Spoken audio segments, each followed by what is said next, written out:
Kia ora, good evening. Welcome to the Guerin Report. I hope your Monday has been fantastic. Tonight we talk to the man who sits in the hottest of all the hot seats on any weekend in world racing.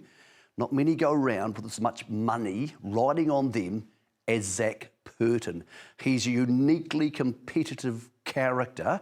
We got the chance to talk to him. This interview is actually taken on the morning of that fascinating trial that caused so much noise in Sydney back in early October.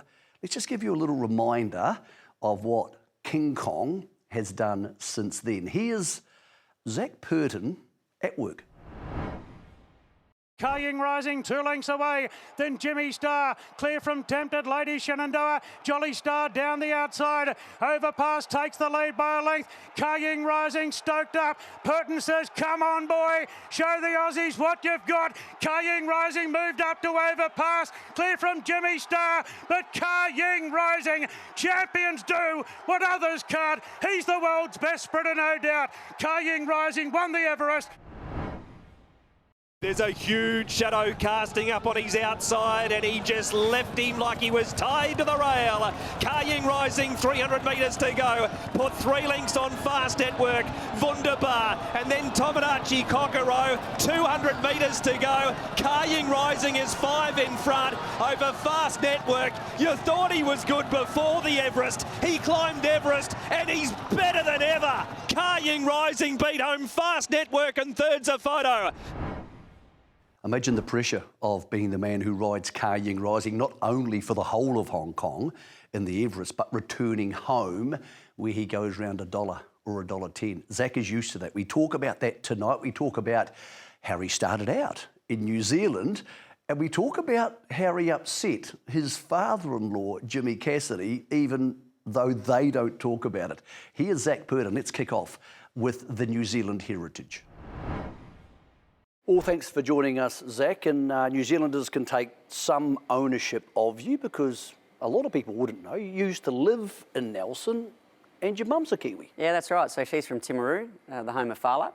But she moved to Christchurch quite early in her life and sort of grew up there until she was about 17 or 18, I think it was, and she decided she wanted to go backpacking around Australia. And during those travels, she met my old man who's from Swan Hill in Australia. He was backpacking as well, so they hooked up and they're still together. So yeah. And you lived in Nelson. Did you have any involvement in horses when you were that young? Because you were only about 7 when you moved there. Yeah, I was 7 when I moved to New Zealand and 12 when I moved back to Australia. So we're over there for 5 years. But I'm very fond of New Zealand. I've got great memories of my time there, and I did ride some horses. I've always had a love of horses.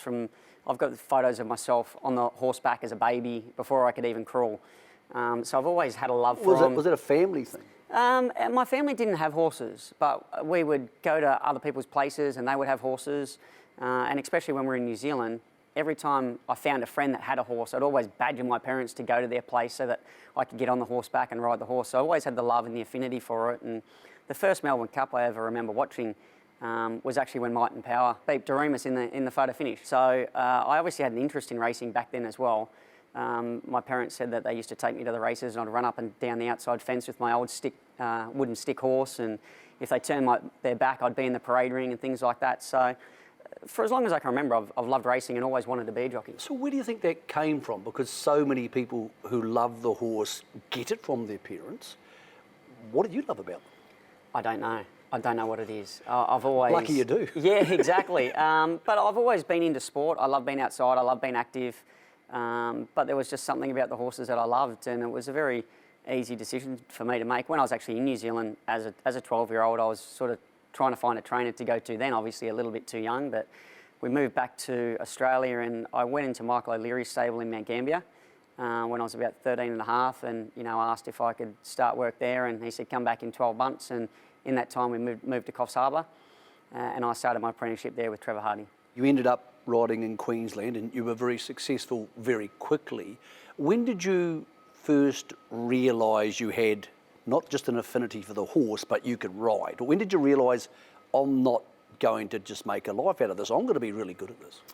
I thought I was pretty good right from the start, to be honest. Is that naturally who you are? I think it is, but I've been very good at everything I've done. I was very good at soccer, I was good at cricket, good at tennis, I was good at little athletics, I was champion there, I was a good runner, I was sort of just used to winning and used to being good, and I won 7 of the 10 barrier trials I had to do to get my ticket to riding races, and then in my first 12 months of riding in Australia, I rode 145 winners.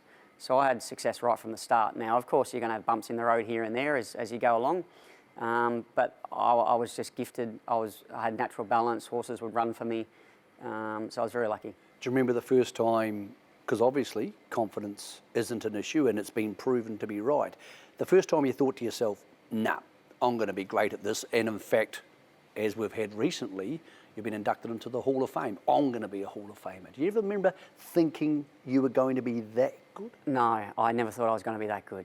I was just hoping to be successful. So your confidence had a level.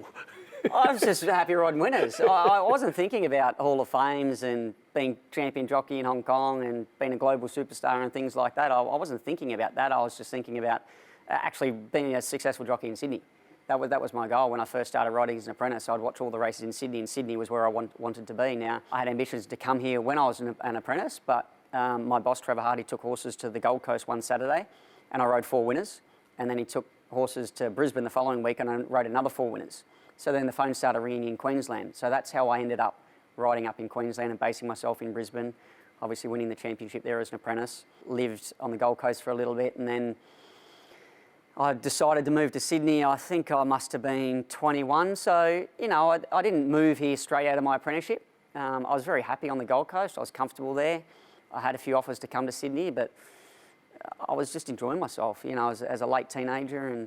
And hell of a place to walk into, like Sydney, hotbed of racing. That's now 23 years ago. So I can imagine how strong the jockey's room was.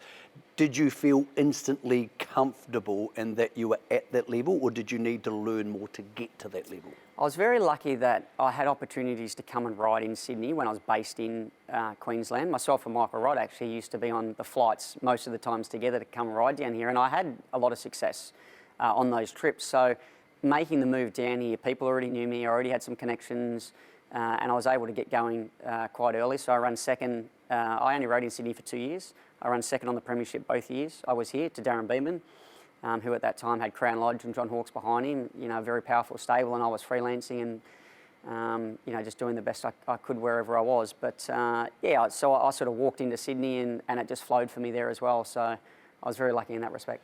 Interesting segue. You mentioned your first Melbourne Cup being Might and Power, and I presume when you were in Sydney, you met your now wife, Nicole, who, of course, is the daughter of the great Jimmy Cassidy. So that must have been slightly daunting for a jockey to end up dating Jimmy Cassidy's daughter. Well, funnily enough, Jimmy and I had a good relationship before I knew Nicole. We were very friendly in the jockeys' room. That was handy. Yeah, it was. It was for sure. So I felt very comfortable when I started dating Nicole because he already knew me, I already knew him. Obviously tested the friendship a little bit there, strained it a little bit, but he was good about things, and obviously now things have worked out well, and he refers to me as his superannuation now. No. Raises an interesting question. I've got to ask it. Did you go ask your father-in-law, the pumper, Jimmy Cassidy, for Nicole's hand in marriage like a good boy's supposed to? I didn't, no. I didn't, no. You're scared he'd say no. Well, to be honest, I didn't even think to do it. And my whole life I've just done whatever I want to do. I haven't really followed the rules. So he got a little bit sort of bitter at that. When did he find out? When Nicole told him. But I probably do have to go back at some stage and apologise. And now that I'm a bit older and I have a daughter myself, I realise how important that probably is. And he's never brought it up. He told Nicole he wasn't happy, but he's never brought it up with me, and I've never brought it up with him. So I'll wait for a quieter moment to sort of smooth it over there. Jimmy, if you're watching, we're straightening him out here. Talk about the life-defining move, and I don't mean to say it's that big, but it has been for you guys. Life-defining move to Hong Kong. You were very successful here, second in 2 premierships in Sydney. What inspired the move, and what were the pieces or the people who helped you make that choice? There was something, I used to watch Hong Kong racing a little bit because Corey Brown was always my idol. I loved the way he sat on a horse. I loved his seat. I loved the way he rode. And he went to Hong Kong. So when he was in Hong Kong, I used to then start watching Hong Kong races and following Hong Kong, and I started to think, oh, that's cool. And then you hear about Hong Kong, about how hard it is. To be successful there means you've sort of cracked it at the top echelon of anywhere in the world, really. If you're a jockey, your ambition is to get to Hong Kong. I would say for 95% of them. If you want to test yourself against the best riders in the world, you want to be successful and want to be known on the global stage, Hong Kong's a place that you need to be. Is that, because of the money? We hear the money's so great, but is it also to prove yourself? To prove yourself. So I went there initially because I was doing well in Australia, but I wanted to dominate Australian racing. So I thought, I've got to go learn more. I need to be better. I need to test myself against the best riders in the world. I need to improve myself, and then I'll come back to Australia and I'll raise the bar. So you were only initially going... 6 months. For 6 months? 6 months was my initial contract. And even though it was difficult and it was very hard, I walked into a jockey's room there that was littered full of world-class jockeys that have been there for 10, 14 years. They had very strong connections with the owners, very strong connections with the trainers. So why are they going to put me on, a fresh-faced 23-year-old that they don't know, when they've got a jockey's room full of world-class jockeys that have been successful, that they know, they trust, they've got relationships with? It was really, really hard for me to get an opportunity. But Nicole loved it there. And she, at that time, was very naive. She was oblivious to the how it works. The struggles I was having on the track. I'd come home and she'd go, yeah, you've run third. Or, yeah, you've run fourth. I'm like, what is wrong with you? Like, that ain't going to help us. But she was so positive and she loved it there. She loved the culture. She loved the lifestyle. And we went to Phuket for a holiday, and I said to her, listen, I'm not getting any opportunities. I said, I'm done. Let's go back to Australia. And she's like, but why? She goes, I think you're good enough. Why don't we stay there? We don't have anything in Australia tying us back to Australia. We didn't have any financial restraints or anything like that. We didn't have any kids. She said, I'm having a good time. She goes, why don't we just stay until the end of the season? So I extended my contract to the end of the season. And then in the last month of the season, Glenn Boss had a falling out with Ricky Ute. And Ricky come to me and said, do you want to ride my horses? And I said, well, I've got no one else to ride for. So, yeah, of course. And I rode 10 winners in that last month. Good old Bossy. Yeah, exactly. Good on you, Bossy. He's helped me out again. And if you ride 10 winners in a month there, you're absolutely flying. We only race for 10 months of the season. So 10 times 10 is 100. There's only been 3 jockeys in Hong Kong racing history ride 100 or more winners in a season. So that sort of set me up for the following season. And it's not as if I had a really bad first year there. I still rode 29 winners. A lot of jockeys never even get to 29 winners in Hong Kong. But I was starved of opportunities. But then the opportunities started to flow and the doors started to open. And then with that, things just got better and better and better. And the first 10 years I was there, I rode more winners the next year than I did the previous year. So I just kept building. It's an amazing place, Hong Kong, and it's a very unique place. How long before you felt like you fitted in there, or did that go hand in hand with riding more winners? You never feel like you fit in there. No. You never feel like you made it in Hong Kong. Trust me, it's a brutal place. You go, the other day, I went, I think it was 18 rides without a winner. Oh, they'd rip me off. He's gone, he's old. Then I come out and ride 4. Oh, he's back.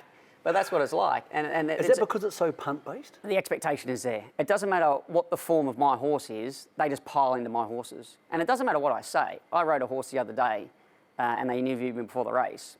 And I said, it didn't trial well, it'll need the run, it would be better next time. And I go out in the parade ring and it's $2 favourite. So my horses are just so tight in the market all the time that the expectation is always there. So if I'm not winning regularly, I get the blame. They're not looking at the horse's form. Does it make you roll your eyes sometimes? Say, for example, you're on one in the ring, you know it's going to need a run, but it's 2.5. Do you think to yourself, oh, God? There is a little bit of that, but at the same time, my job's my job. My job is to try and give the horse every opportunity to win the race. So fundamentally, it's always the same. I have a plan. I want to execute it. If it wins, it wins. If it doesn't, it doesn't, as long as I do my job. You talk about fitting in. Do you speak any Chinese? Can you speak either of the dialects and have even a starter conversation? Siu. Oh, little. A little? I know some words. Does that help? Listen, I think body language. You can read body language. Yeah. But it's the one regret that I have. I wish I did. When I first got there, I was getting a lesson once a week, every week for the first 6 months. And I went to a dinner one time. There was 10 guys there, and I asked them how to say something. And they started arguing amongst each other on how to say it. So I thought, well, if you guys can't work it out, how am I ever going to pick it up?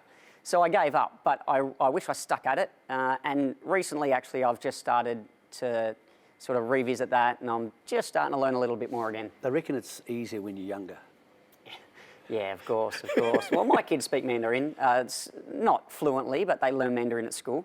They won't talk to me in Mandarin, though, because they think it's embarrassing. But if we're out somewhere, they'll say, oh, they're talking about this or they're talking about that. So they understand. Tell us about one of the seminal moments in your career, and that's breaking Douglas White's stranglehold on the premiership. Like, a lot of people watching this now wouldn't realise because of who you've become, but when you won that first premiership, you actually had virtually no support from 3 of the top 4 trainers. You had to eke out your rides.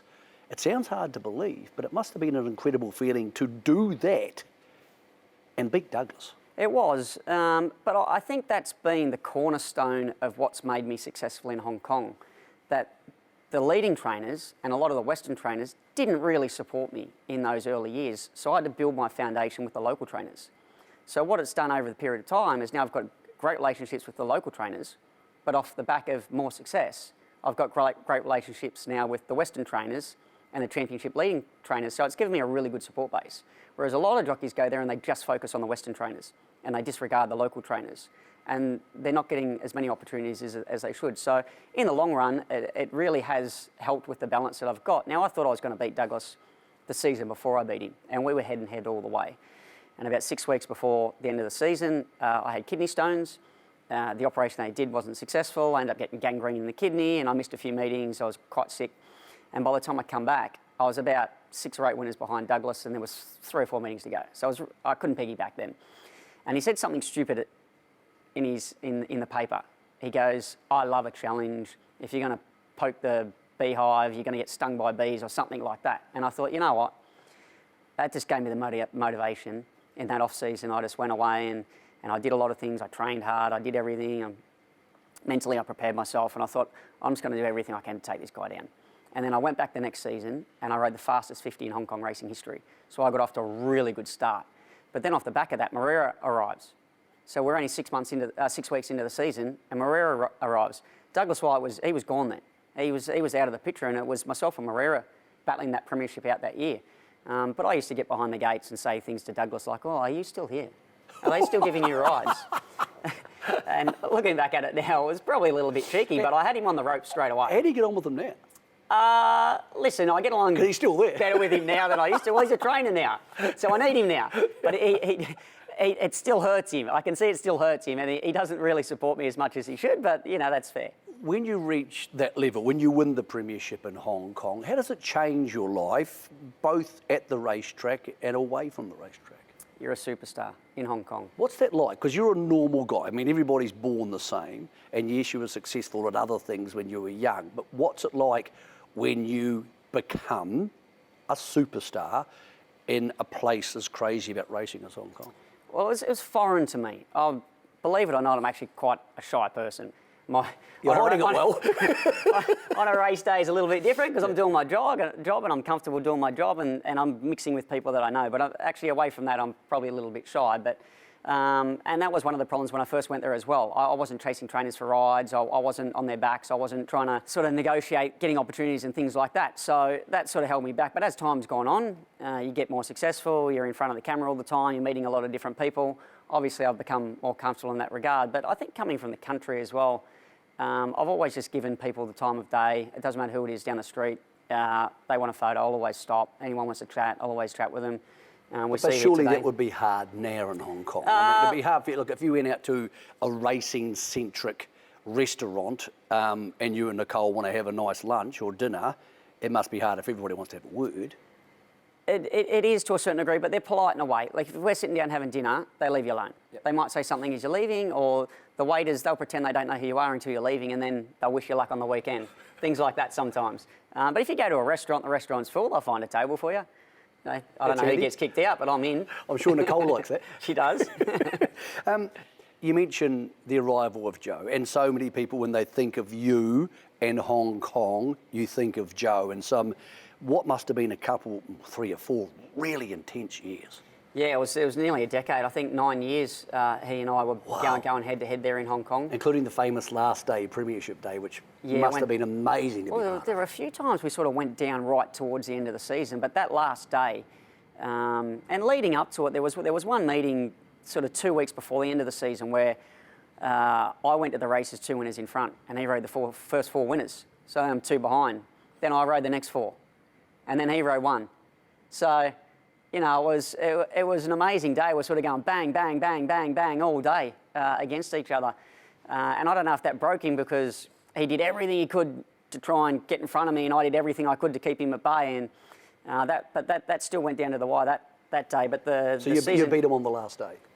Not that time, but the time you're talking about, beating him on the last day.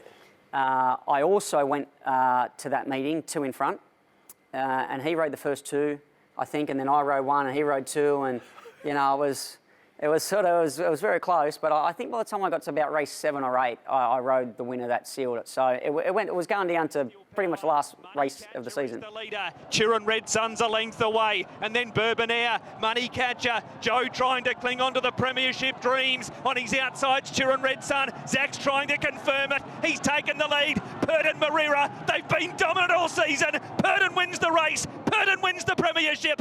He went for home, Joe, on Money Catcher, which he had to do. Zac's taken the race. He can't be caught now, even if Joe wins the last 3 races. Is that fun or is that stressful? It's draining. Draining? Draining. Very, very. Do you go to sleep at night thinking, I need to win, I need to win? Is that how it feels? Yes, constantly thinking about it. The work you've got to do off the track, you know, trying to pick the right horses. And when I'm booking horses, I'm generally booking them 2 or 3 weeks in advance, so I don't know what the opposition's going to be. So I'm like, have I picked the right one? Should I have waited for another one? And then the barriers come out, you draw a heap of bad barriers, and then it rains, the track's wet, the form means nothing, and, you know, you're training hard, you're that focused. It's taking everything, you know, obviously you've got the media, you've got a lot of questions. It's all everybody wants to talk about, so... How did you get on with Joe? Well, yeah. Funnily enough. He seems like a lovely bloke. Yeah, so he and I used to sit next to each other at Sha Tin every race day. Did you move apart when you were in the Premiership? No. We stayed there. But one thing I did learn about Joe was that I couldn't wind him up. When he first come to Hong Kong and I'd sort of start to give him a bit of a jab, he'd come out and ride 3 winners, and I thought, I've got to stop doing that. Okay. While all this is going on in your life, you're still a husband, you're still a human being, you want to play golf or watch a bit of NRL or whatever, and obviously you became a father. How did you separate those 2 things at those really intense times without bringing it home and dumping it on Nicole or not having time for the kids? Because it's a lot as a one-man business to take on board. I think I'm pretty good at leaving it on the track. I'm very good at thinking what's done is done. You know, of course, you get disappointed, you get frustrated, you might have missed an opportunity, you haven't won.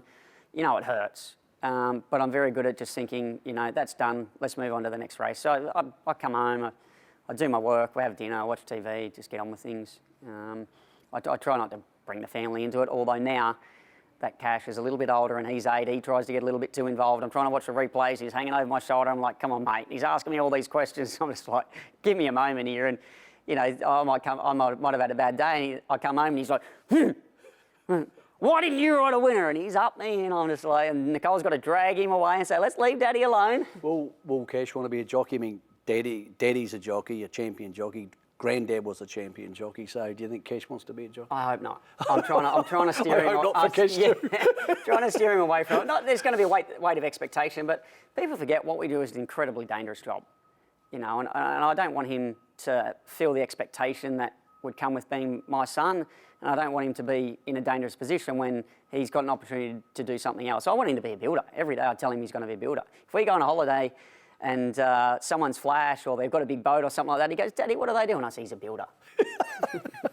We're sitting here, bit of a segue about the stages of your career. We're sitting here at Randwick, which at some stage would have been the top of the tree for you. And it's been an amazing last decade for particularly Sydney racing. Do you ever come back here and think to yourself, I wonder what my life would have been like if I had come back or if I hadn't left? I believe if I didn't go, I'd probably be the James McDonald that is here now. I think I would have sort of risen to that level. But I'm glad I made the decision to go to Hong Kong. I'm glad I stayed in Hong Kong. I'm very fortunate to have had the career that I've had. You know, every day I pinch myself and think, how lucky am I? Like, I've been so successful. I've won so many races. I've travelled the world. I've met some great people. I think by going to Hong Kong, globally, it's made me a more rounded person. I think in Australia's a great place, but I think it's a little bit more of a bubble than Hong Kong. I think Hong Kong's probably a little bit more on the world stage and global. It's a lot further from everywhere too. If you live in New Zealand or Australia, you live a bloody long way from London, for example. That's true. So the travelling is a lot easier. But I also think the access we have to the tycoons and the billionaires in Hong Kong, we're always going for dinner, always going for lunch. You can ask them, how were you successful? Why did you do this? Why did you do that? Where do you see the city going? What are your thoughts on this? In Australia, you don't really have that. You have a manager that gets your rides and sorts your rides. You might have a couple of owners here and there that you might hang around with a little bit, but you're basically only seeing them on a race day and that's it. So I think in Hong Kong, you're more involved, you're planning the horses, you're involved with the track work, you're giving advice, but I think off the track, in a business sense, I think Hong Kong has really helped me. There seems to be a willingness from Winfred and the executive of the Hong Kong Jockey Club to let the good Hong Kong Jockey Club riders ride at some of these big days, particularly in Australia because of the whirlpool. Does that give you the opportunity to experience the best of both worlds? Ride here Saturday, jump on the night plane, be back at Sharton on Sunday? To a certain degree it does. And now that we have the world pool, it's a little bit easier because, wherever I go, obviously, I have quite a lot of support and the local punters in Hong Kong, they don't look to see what's in the field, they just look to see what I'm riding. So that certainly helps, but they're probably not as flexible as I'd like them to be. I'd like a little bit more lenience. For instance, I asked to come for the Golden Eagle and they knocked me back for that. It's a bit of prize money on offer up there. But anyway, the rules are the rules and, they need me in Hong Kong and I understand that. So, is that because they don't want you to get hurt or risk getting hurt or have their star boy miss a day because of flight? There's a lot of that. Of course, I carry so much weight on the tote over there, so it's important that I need to be there at their race meetings, and I understand that, but it's in 18 years of flying back and forwards, there's only been one flight that's had a mishap, so it's a pretty good track record. Fascinating interview, bold, confident, and obviously one of the best we've ever seen. He wears it like a suit of armour. Zac Purton, more on him next week as we talk about how you can make $1 watching Hong Kong racing, all the minutiae of dealing with the business up there, and who joins Guerin Rising on the best horses he has ridden. That'll be on the show next week as we count down to Hong Kong International Race Week. We'll be heading up there to get involved in all that action and catch up with some of our New Zealand friends. But before we go tonight, of course, talking about Hong Kong, a horrendous tragedy there last week, a fire in the Tai Po district with many, many people killed. That final number still not known. It was marked appropriately by the Hong Kong Jockey Club on Sunday at their meeting. They also have, as we've heard in the past from the officials there, donated enormously to charity. It's a big part of racing in Hong Kong, being part of that community, and they have reacted with enormous financial support for the families of those victims. Our thoughts are with those people at this terrible time as we head to Hong Kong. We hope that the numbers don't increase too much more. For now, though, that's us done on a Monday night. Join us next week from 8 p.m. on Trackside or trackside.co.nz for the second part of Zac Purton.